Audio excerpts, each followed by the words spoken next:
Okay, boys and girls, here we have our simple machines. Okay, these are things you can expect in the test.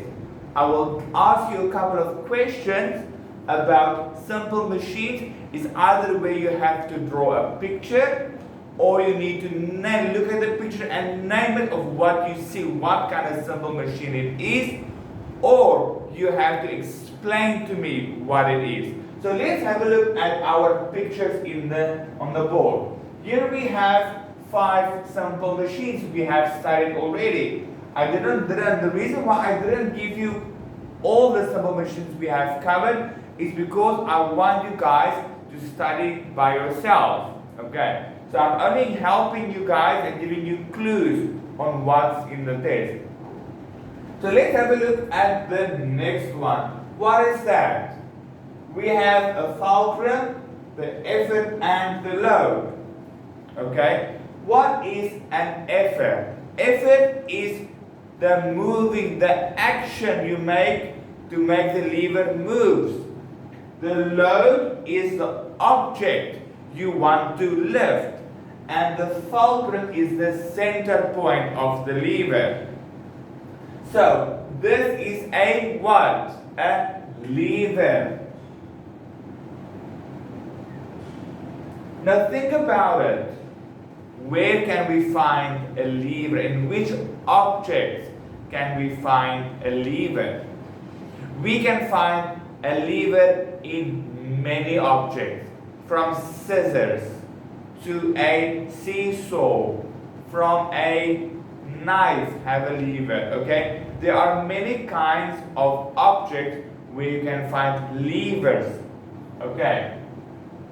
The next one would be a what? It's a pulley.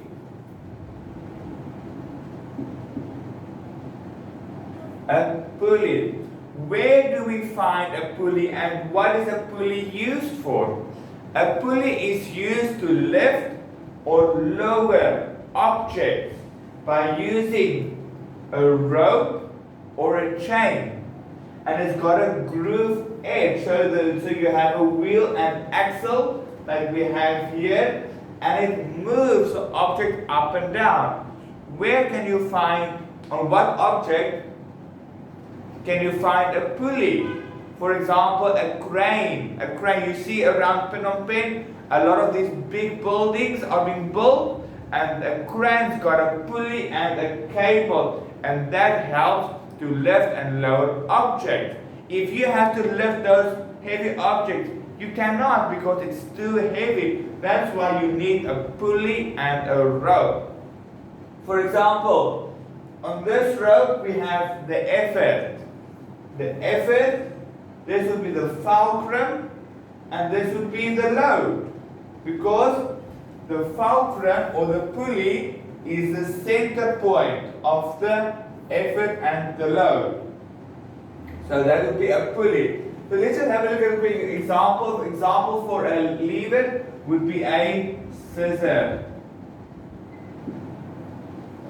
Example of a pulley would be a crane. Even a well in the olden days, where they had no taps like we have at school, they used a pulley. So we have the effort, the rope, and instead of the load, we have the bucket to lower down into the well and lifting the water from the well. The next one would be a wheel and axle.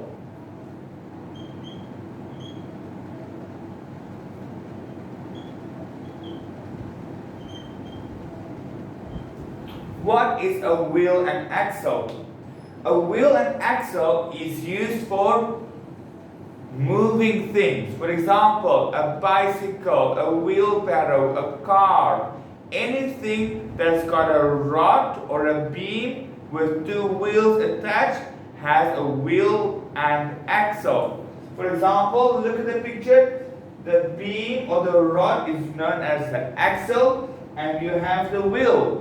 For example, your motorbike, your car you're driving, the wheelbarrow you're pushing, your toy cars, anything that's got a wheel and a rod that moves forward and backwards have a wheel and axle. For example, like cars, bicycles, and motorbikes, okay? They all have wheels because they move forward and backwards, as well as you drive them. So it moves forward and backwards, so that's a wheel and axle.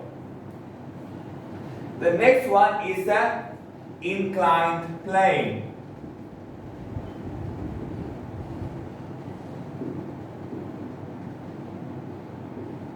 An inclined plane. There is a good example of an inclined plane. On the one side it's lower and on the other side it's higher, so it makes like a ramp, okay, for you to push things up and down instead lifting, okay. Let's have a look, okay. This is a construction site. So this guy needs to bring sand or gravel or cement onto the construction site because they want to build. But in order to get the sand or the cement onto the construction site, they need a wheelbarrow. Now a wheelbarrow also has a wheel and axle, because if you look at the wheel, in front there's a wheel, and through the wheel there's an axle, as well as it's got a lever to lift the wheelbarrow up and down, okay? It doesn't have a pulley.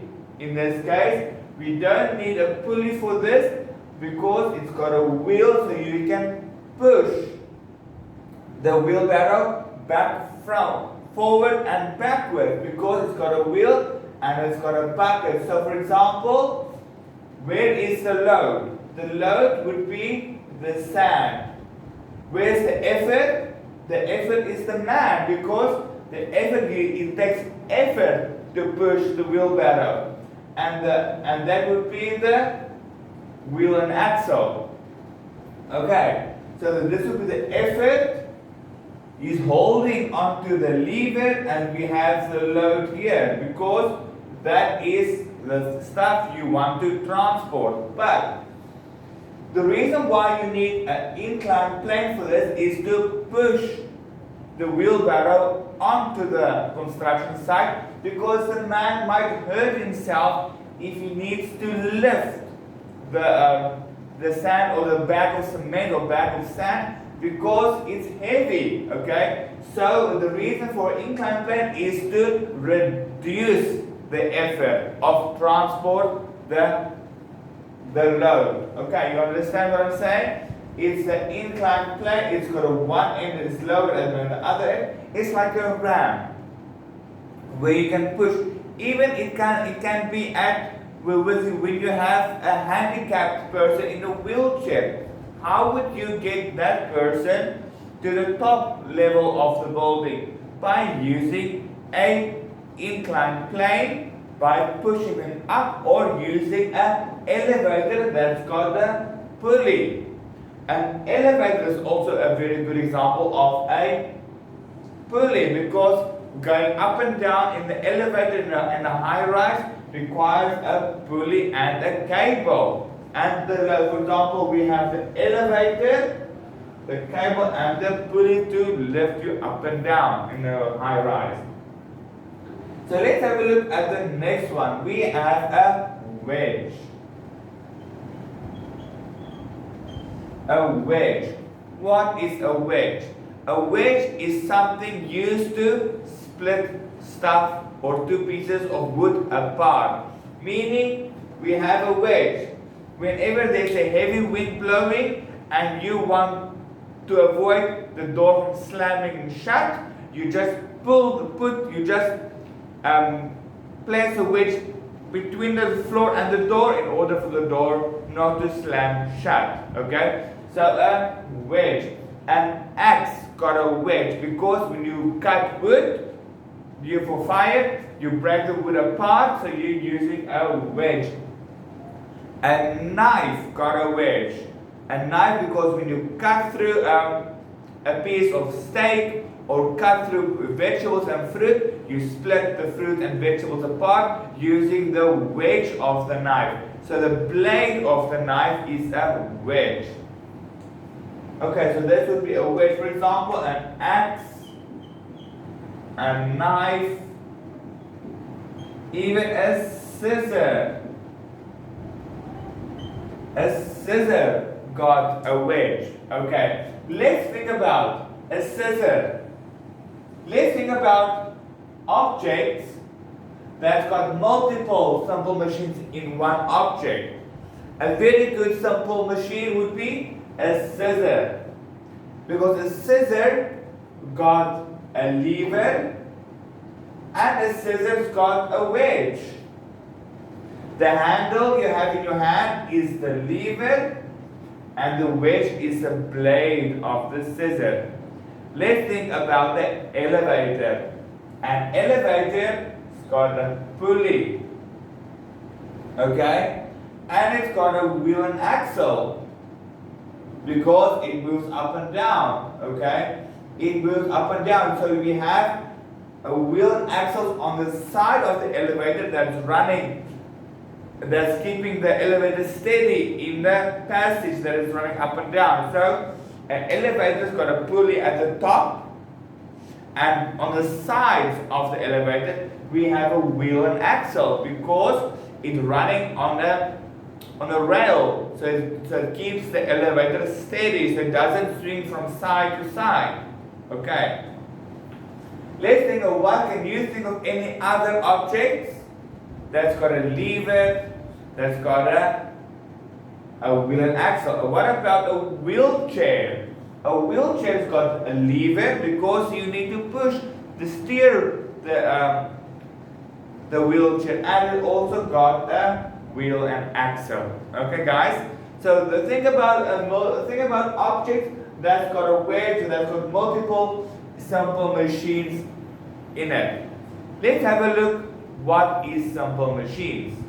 Simple machines are objects that makes our daily life much easier, so we can use less effort and refrain from hurting our back. That's what simple machines is all about.